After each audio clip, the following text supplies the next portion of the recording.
जंगल के तालाब में यह सुनहरी डॉल्फिन अकेली मजे से रहती और सारा दिन तालाब में तैरती रहती है। वहीं तालाब के पास एक पेड़ पर हजारों सांप खुशी से रह रहे होते हैं। एक बार जंगल में भयंकर गर्मी पड़ी। बारिश ना होने की वजह से सारा जंगल सूख गया और सभी सांप गर्मी से एक एक करके पेड़ से गिरने लगते और प्यास से बेहोश होने लगते हैं। वह सुनहरी डॉल्फिन भी तालाब का पानी खत्म हो जाने की वजह से सूखे तालाब में तड़पती और जोर जोर से रो रही होती है।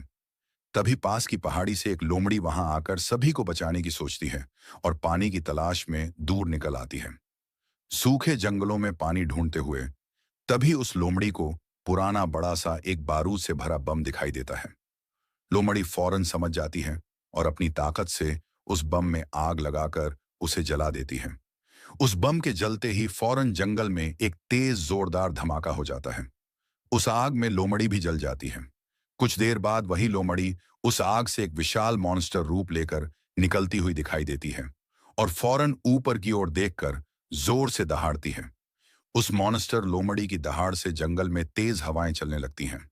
आसमान में काले बादल छा जाते हैं और जोरदार बिजली कड़कड़ाने लगती है। अचानक कुछ ही देर में तेजी से बारिश शुरू हो जाती है। बारिश होते ही धीरे धीरे जमीन पर पड़े सभी सांप होश में आने लगते हैं और सभी मिलकर जमीन में एक बड़ा सा बिल बनाने लगते हैं। कुछ ही देर में बिल बनकर तैयार हो जाता है और बारिश का पानी उस बिल में भर जाता है। सभी सांप उस सुनहरी डॉल्फिन को उठाकर लाते हैं और उसे उस बिल में छोड़ देते हैं। कुछ दिनों बाद ही जंगल में दोबारा हरियाली लौट आती है। सभी सांप उस बिल में सुनहरी डॉल्फिन के साथ नहाते और खुशी से रहने लगते हैं।